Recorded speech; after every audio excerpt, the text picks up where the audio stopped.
कुमार सिंह आपका स्वागत करता हूं आपके अपने यूट्यूब चैनल आरोह एकेडमी में। आज हम लोग बिहार पुलिस के प्रीवियस प्रश्न को देखेंगे जो बिहार पुलिस अग्निशमन सेवा भर्ती परीक्षा 2022 के प्रथम पाली में पूछा गया है।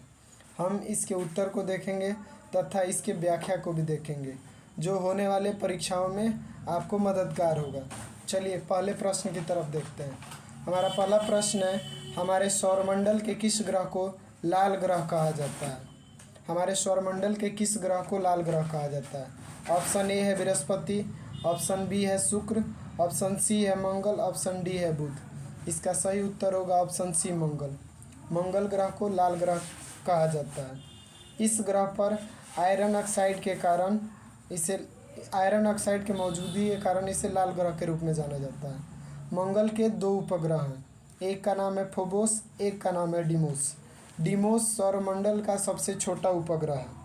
बात करें बृहस्पति की तो बृहस्पति अपने धुरी पर सबसे कम समय में 10 घंटे में ही चक्कर लगा लेती है। सबसे बड़ा ग्रह और सबसे भारी ग्रह बृहस्पति है।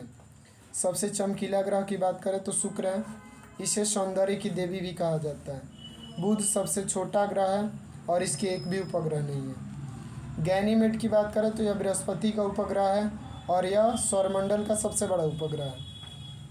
मंगल ग्रह को देखेंगे तो मंगल ग्रह का झुकाव पृथ्वी के समान है और वहाँ पृथ्वी के समान ऋतु भी परिवर्तन होती है। भारत ने अपना मंगल मिशन PSLV-C 25 के द्वारा 5 नवंबर 2013 को श्रीहरिकोटा आंध्र प्रदेश से लॉन्च किया। लेटा ग्रह की बात करें तो अरुण ग्रह को लेटा ग्रह कहा जाता है। हरा ग्रह वरुण को कहा जाता है। चलिए अब नेक्स्ट क्वेश्चन की तरफ देखते हैं। हमारा अगला सवाल है, उच्चतम न्यायालय के मुख्य न्यायाधीश को उसके पद से हटाया जा सकता है। पहला ऑप्शन है महाभियोग द्वारा, दूसरा ऑप्शन है जनमत संग्रह द्वारा, तीसरा ऑप्शन है कार्यालय ज्ञापन द्वारा, चौथा ऑप्शन है प्रीवी काउंसिल के द्वारा। इसका सही जवाब होगा महाभियोग द्वारा। उच्चतम न्यायालय के मुख्य न्यायाधीश को उसके पद से महाभियोग द्वारा हटाया जा सकता है।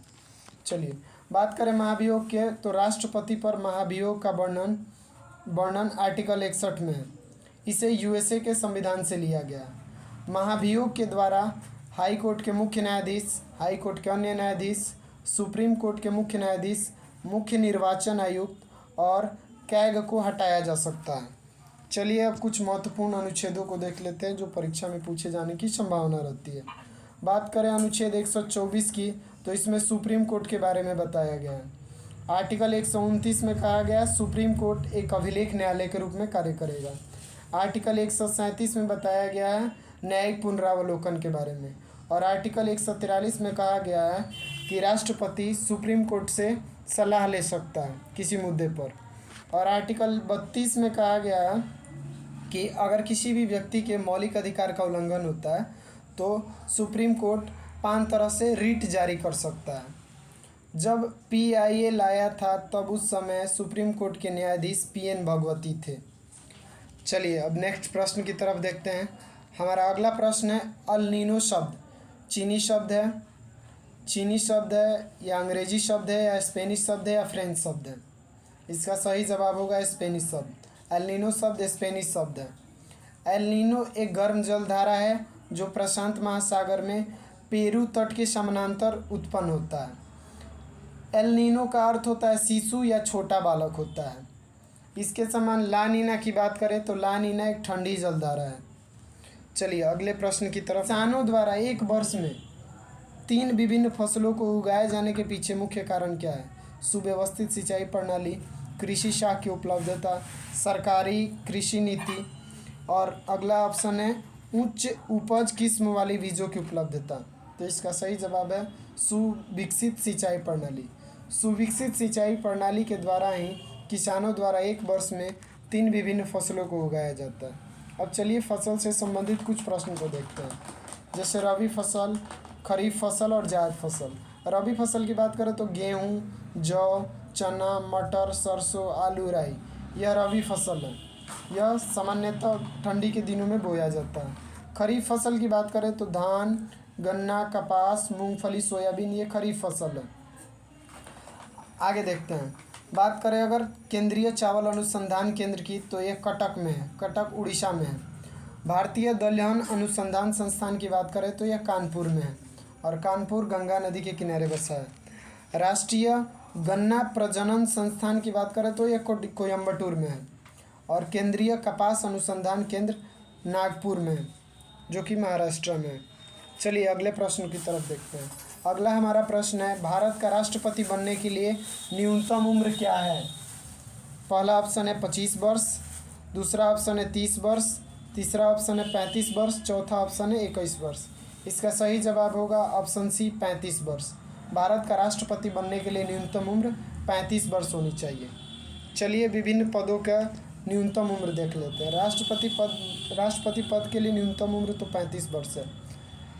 उपराष्ट्रपति और राज्यपाल बनने के लिए भी न्यूनतम उम्र 35 वर्ष है।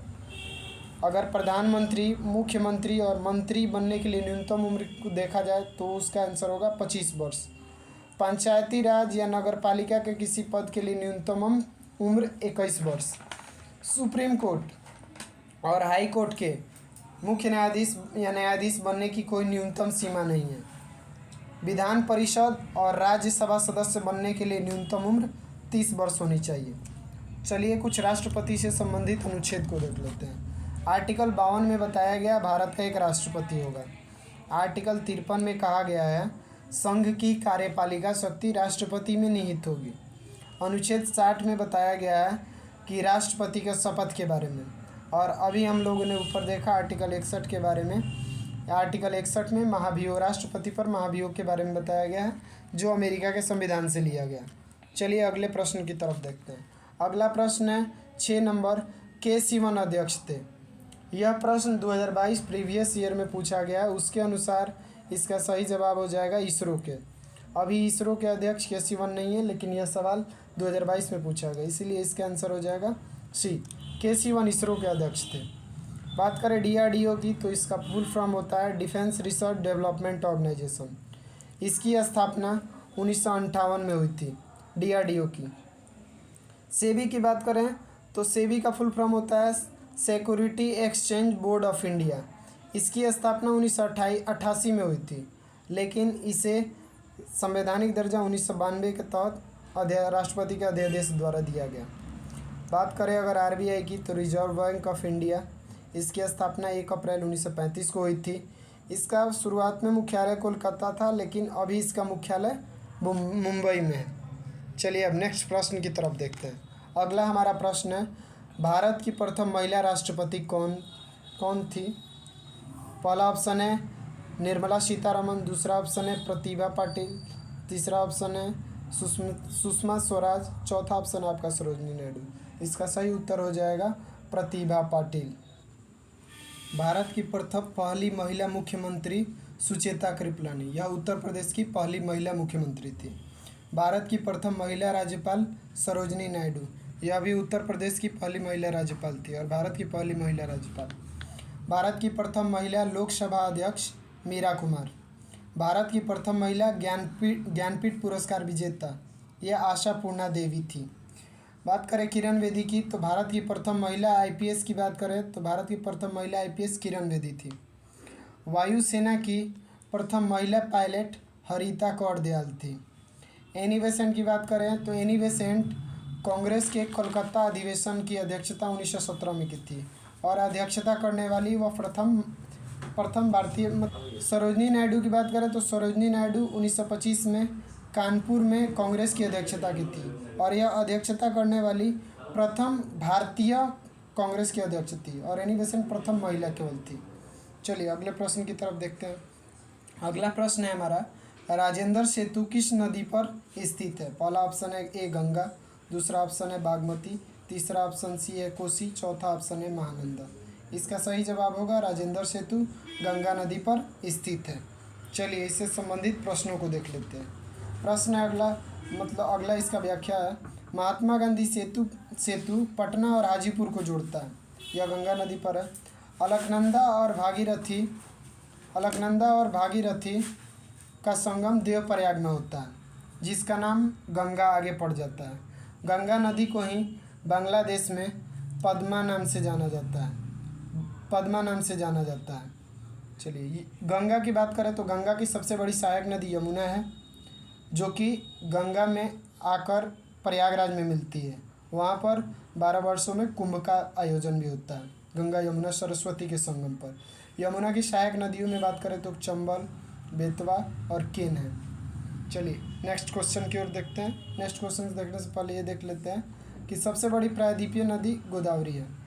अगला हमारा सवाल है कि रैखिक संवेग के बदलने की दर को क्या कहा जाता है। रैखिक संवेग में बदलने की दर को क्या कहा जाता है। पहला ऑप्शन है त्वरण, दूसरा ऑप्शन है बलागुण, तीसरा ऑप्शन है बल, चौथा ऑप्शन है जड़त्वागुण। इसका सही जवाब हो जाएगा ऑप्शन सी बल। रैखिक प्रथम नियम को गैलीलियो का नियम या जड़त्व का नियम भी कहा जाता है। जड़त्व या गैलीलियो का नियम भी कहा जाता है। न्यूटन के दूसरे नियम की बात करें तो दूसरे नियम से हमें बल का व्यंजक प्राप्त होता है, F बराबर ma।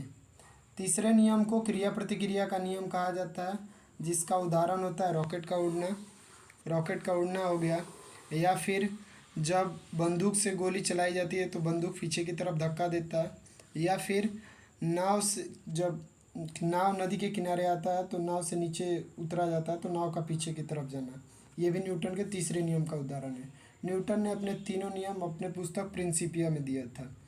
त्वरण की बात करें तो त्वरण वेग परिवर्तन की दर को त्वरण कहा जाता है। चलिए अगले प्रश्न को देखते हैं। अगला हमारा प्रश्न है, निम्न में से कौन सी युक्ति विद्युत ऊर्जा को यांत्रिक ऊर्जा में बदलता है। विद्युत ऊर्जा को यांत्रिक ऊर्जा में बदलता है। ऑप्शन ए है विद्युत इस्त्री, ऑप्शन बी है विद्युत गीजर, ऑप्शन सी है विद्युत बल्ब, ऑप्शन सी विद्युत मोटर। तो इसका सही जवाब हो जाएगा ऑप्शन डी विद्युत मोटर। विद्युत मोटर विद्युत ऊर्जा को यांत्रिक ऊर्जा में बदलता है। चलिए आगे देखते हैं। बात करें डायनेमो की तो डायनेमो यांत्रिक ऊर्जा को विद्युत ऊर्जा में बदलता है। विद्युत मोटर को देख लिया हम लोग, विद्युत मोटर विद्युत ऊर्जा को यांत्रिक ऊर्जा में बदलता है। मोमबत्ती की बात करें तो मोमबत्ती का जलना एक रासायनिक प्रक्रिया भी है, और यह रासायनिक प्रक्रिया है।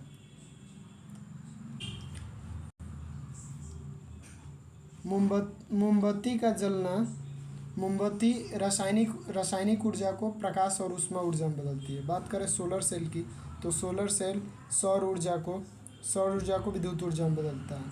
और विद्युत सेल रासायनिक ऊर्जा को विद्युत ऊर्जा में बदलता है। जबकि लाउड स्पीकर विद्युत ऊर्जा को ध्वनि ऊर्जा में बदलता है।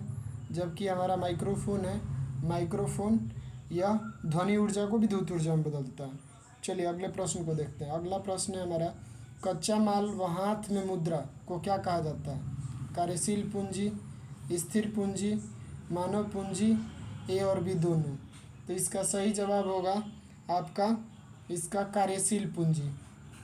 इसका सही उत्तर हो जाएगा कार्यशील पूंजी। चलिए अगला सवाल देखते हैं। अंतर्राष्ट्रीय साक्षरता दिवस प्रतिवर्ष किस दिन को मनाया जाता है। पहला ऑप्शन है 10 अक्टूबर, दूसरा ऑप्शन है 1 अगस्त, तीसरा ऑप्शन है 8 सितंबर, चौथा ऑप्शन है 30 नवंबर। इसका सही उत्तर हो जाएगा अंतर्राष्ट्रीय साक्षरता दिवस 8 सितंबर को प्रतिवर्ष मनाया जाता है। अब चलिए इससे संबंधित अन्य दिवस को देख लेते हैं। राष्ट्रीय हिंदी दिवस जो आज ही है 14 सितंबर को मनाया जा रहा है। ओजोन परत संरक्षण दिवस 16 सितंबर को मनाया जाता है। विश्व पर्यटन दिवस 27 सितंबर को मनाया जाता है। विश्व खाद्य दिवस 10 अक्टूबर को, जबकि वायुसेना दिवस 8 अक्टूबर को, नौसेना दिवस 4 दिसंबर को, विश्व मधुमेह दिवस 14 नवंबर को और एड्स दिवस 1 दिसंबर को मनाया जाता है। ये सभी महत्वपूर्ण दिवस है जिसे परीक्षा में पूछे जाने की संभावना रहती है। चलिए अगले प्रश्न को देखते हैं। हमारा अगला प्रश्न है द ऑरिजिन ऑफ स्पेसीज यानी जातियों की उत्पत्ति पुस्तक किसने लिखी थी। Option A Darwin, option B Lamarck, option C Carolus Linnaeus, option D Robert Whittaker द्वारा। इसका सही जवाब होगा चार्ल्स डार्विन। चार्ल्स डार्विन के द्वारा द ऑरिजिन ऑफ स्पेसीज नामक पुस्तक लिखी गई। कैरोलस लिनियस की बात करें तो इन्हें आधुनिक वर्गीकरण के पिता यानी फादर ऑफ मॉडर्न टैक्सोनॉमी भी कहा जाता है। न्यूटन की पुस्तक प्रिंसिपिया जिसको हम लोगों ने ऊपर देखा है। पुस्तक की बात करें तो मीन कैफ यह हिटलर की आत्मकथा है। द सोशल कॉन्ट्रैक्ट रूसो की रचना है। द प्रिंस मैकियावेली का रचना है। पॉलिटिक्स अरस्तु की रचना है। चलिए अब अगले प्रश्न को देखते हैं। हमारा अगला प्रश्न है विश्व के सबसे बड़े क्रिकेट स्टेडियम मोटेरा का नया नाम क्या रखा गया है? पहला ऑप्शन है अरुण जेटली स्टेडियम, दूसरा ऑप्शन है राजीव गांधी अंतर्राष्ट्रीय स्टेडियम, तीसरा ऑप्शन है नरेंद्र मोदी स्टेडियम, चौथा ऑप्शन है होलकर स्टेडियम। इसका सही जवाब होगा, जो आप लोग जानते भी होंगे, नरेंद्र मोदी स्टेडियम। जो विश्व का सबसे बड़ा स्टेडियम है उसका पहले नाम मोटेरा स्टेडियम था, अभी उसे नरेंद्र मोदी के नाम पर रख दिया गया। बात करें भारत में और विश्व में कुछ क्रिकेट के स्टेडियम की, तो वानखेड़े स्टेडियम मुंबई में है, ईडन गार्डन कोलकाता में। कई बार पूछ लिया जाता है इनमें से कौन सा गार्डन नहीं है, उसमें से रहता है ईडन गार्डन, तो उसको भी देख सकते हैं आप। ग्रीन पार्क की बात करें तो ग्रीन पार्क स्टेडियम कानपुर में है, फिरोज शाह कोटला स्टेडियम दिल्ली में है। विश्व में बात करें तो ब्रिटेन में लॉर्ड्स हो गया, ओवल हो गया और लीड्स हो गया, यह क्रिकेट का मैदान है। पर्थ और ब्रिस्बेन और मेलबर्न यह ऑस्ट्रेलिया में है। चलिए अगले प्रश्न को देखते हैं। हमारा अगला 15वां प्रश्न है, उत्तरी तथा उत्तरी पश्चिमी भारत में चलने वाली गर्म तथा शुष्क हवा कहलाती है? पहला ऑप्शन है चिनूक, दूसरा ऑप्शन है फोहन, तीसरा ऑप्शन है बिलीजाई, चौथा ऑप्शन है लू। तो इसका सही हो जाएगा ऑप्शन लू। उत्तरी एवं उत्तरी पश्चिमी भारत में चलने वाली गर्म और शुष्क हवा को लू कहा जाता है। चलिए अब विश्व में कुछ स्थानीय हवाएं हैं उसको देख लेते हैं जो परीक्षा में पूछा जाता है। चिनूक की बात करें तो चिनूक यूएसए और कनाडा में बहने वाला गर्म हवा है। चिनूक अमेरिका के द्वारा विकसित एक हेलीकॉप्टर भी है। बात करें हरमट्टम की, तो हरमट्टम सहारा मरुस्थल में आता है, गर्म हवा है, इसे डॉक्टर विंड भी कहा जाता है। मिस्ट्रल की बात करें तो मिस्ट्रल स्पेन और फ्रांस में आता है, यह ठंडी जलधारा है। चलिए अगले प्रश्न को देखते हैं। हमारा अगला प्रश्न है, भारत जैसे देश में सर्वाधिक प्रचुर मात्रा में उपलब्ध उत्पादन का साधन है? पहला ऑप्शन है भूमि, दूसरा ऑप्शन है श्रम, तीसरा ऑप्शन है पूंजी, चौथा ऑप्शन ज्ञान। इसका सही जवाब हो जाएगा श्रम। भारत जैसे देश में सर्वाधिक प्रचुर मात्रा में उपलब्ध उत्पादन श्रम है। बात करें भारत की, तो भारत जनसंख्या की दृष्टि से विश्व में प्रथम स्थान पर हो गया है, जबकि क्षेत्रफल के स्थान पर विश्व में 7वें नंबर का है। विश्व के कुल क्षेत्रफल का 2.42% हिस्सा भारत में है। चलिए अगले प्रश्न को देखते हैं। अगला हमारा प्रश्न है 17 नंबर, देश की प्रथम महिला मुख्य निर्वाचन आयुक्त कौन थी? पहला ऑप्शन है एस धामी, दूसरा ऑप्शन है वी एस रमा देवी, तीसरा ऑप्शन है विजया लक्ष्मी रामनन, चौथा ऑप्शन है मीरा कुमार। तो देश की पहली महिला मुख्य निर्वाचन आयुक्त आपका option number B V S Rama Devi है। चलिए इससे संबंधित प्रश्न को देख लेते हैं। बात करें अगर सुप्रीम कोर्ट की, तो सुप्रीम कोर्ट की प्रथम महिला न्यायाधीश मीरा साहिब फातिमा बीबी है। लीला सेठ की बात करें तो यह हाई कोर्ट की प्रथम महिला मुख्य न्यायाधीश थी, जो हिमाचल प्रदेश की थी। बात करें नोबेल पुरस्कार की, तो नोबेल पुरस्कार प्राप्त करने वाली प्रथम भारतीय महिला तो यह मदर टेरेसा थी, जिनको शांति के लिए नोबेल पुरस्कार मिला था। आगे है भारत रत्न। भारत रत्न पुरस्कार प्राप्त करने वाली प्रथम भारतीय महिला की बात करें, प्रथम महिला तो इंदिरा गांधी हो जाएगी, श्रीमती इंदिरा गांधी। निर्वाचन आयोग की बात करें तो इसका वर्णन भारतीय संविधान के भाग 15 में अनुच्छेद 324 से 329 के बीच है। यह पहले निर्वाचन आयुक्त एक सदस्यीय था, लेकिन 1993 में यह बहुसदस्यीय हो गया। पहले मुख्य निर्वाचन आयुक्त सुकुमार सेन थे, अभी वर्तमान में मुख्य चुनाव आयुक्त राजीव कुमार है। चलिए अगले प्रश्न को देखते हैं। हमारा अगला प्रश्न है, साम्यवाद का सर्वप्रथम प्रयोग किस देश में हुआ था? पहला ऑप्शन है चीन, दूसरा ऑप्शन है रूस, तीसरा ऑप्शन है क्यूबा, चौथा ऑप्शन है उत्तर कोरिया। इसका बात करें तो इसका सही जवाब हो जाएगा रूस। साम्यवाद का सर्वप्रथम प्रयोग रूस में हुआ था। चलिए अब इसके व्याख्या को देखते हैं। बात करें रूस का, तो रूस का पहले यूएसएसआर यानी इसे सोवियत संघ भी बोला जाता था। यह 1991 में 15 देशों में टूट गया, जिसमें से एक रूस भी था, जिसमें सबसे बड़ा अभी उसमें रूस है। रूसी क्रांति की बात करें तो ये 1917 में हुआ था। इसका तत्कालीन कारण की बात करें तो प्रथम विश्व युद्ध में रूस की पराजय था। आधुनिक रूस के निर्माता स्टालिन को कहा जाता है। बेरिंग जल संधि जो एक महत्वपूर्ण जल संधि है, यह अलास्का को रूस से अलग करता है। बात करें तो यह एशिया को उत्तरी अमेरिका से भी अलग करता है, ये भी कहा जा सकता है। विश्व की सबसे गहरी झील बैकाल झील है, जो रूस में है। रूस के एशियाई भाग को साइबेरिया कहा जाता है। साइबेरियाई क्रेन भारत में भी आते हैं। एक पक्षी अभयारण्य जिसका नाम है केवलादेव घना पक्षी विहार जो राजस्थान में है, वहाँ प्रजनन के लिए साइबेरियाई क्रेन आते हैं। बैकाल झील आपका साइबेरिया क्षेत्र में है। चलिए अगले प्रश्न को देखते हैं। हमारा अगला प्रश्न है, बैंकों की तुलना में साहूकार के द्वारा वसूले जाने वाली ब्याज की दर होती है। पहला ऑप्शन है कम, दूसरा ऑप्शन है समान, तीसरा ऑप्शन है थोड़ी ज़्यादा, चौथा ऑप्शन है बहुत अधिक। तो इसका जवाब आप सभी लोग दे सकते हैं। इसका जवाब हो जाएगा बहुत अधिक। बैंकों की तुलना में साहूकार द्वारा वसूली जाने वाली ब्याज बहुत अधिक होती है। जल के अणुओं की गति जब अगले प्रश्न को देखते हैं। जल के अणुओं की गति जब चयनात्मक पारगम्य झिल्ली द्वारा हो तो उसे कहते हैं विसरण, परासरण, सक्रिय परिवहन और चौथा ऑप्शन आपका आंतरिक अवशोषण। तो इसका सही जवाब हो जाएगा परासरण। जल के अणुओं की गति जब चयनात्मक पारगम्य झिल्ली द्वारा हो तो उसे परासरण कहा जाता है। परासरण में तरल का प्रवाह उच्च सांद्रण से निम्न सांद्रण की ओर होता है। विसरण का उदाहरण की बात करें तो अगरबत्ती का जो सुगंध होता है पूरे कमरे में फैल जाता है, यह विसरण का उदाहरण है। बात करें अगर केशिकत्व का, तो केशिकत्व लालटेन की बत्ती में जो तेल का ऊपर चढ़ना वो केशिकत्व का उदाहरण होता है। इसी के साथ हमारा यह प्रश्न समाप्त होता है यहीं। आशा करता हूँ कि आपका यह वीडियो आपके लिए लाभप्रद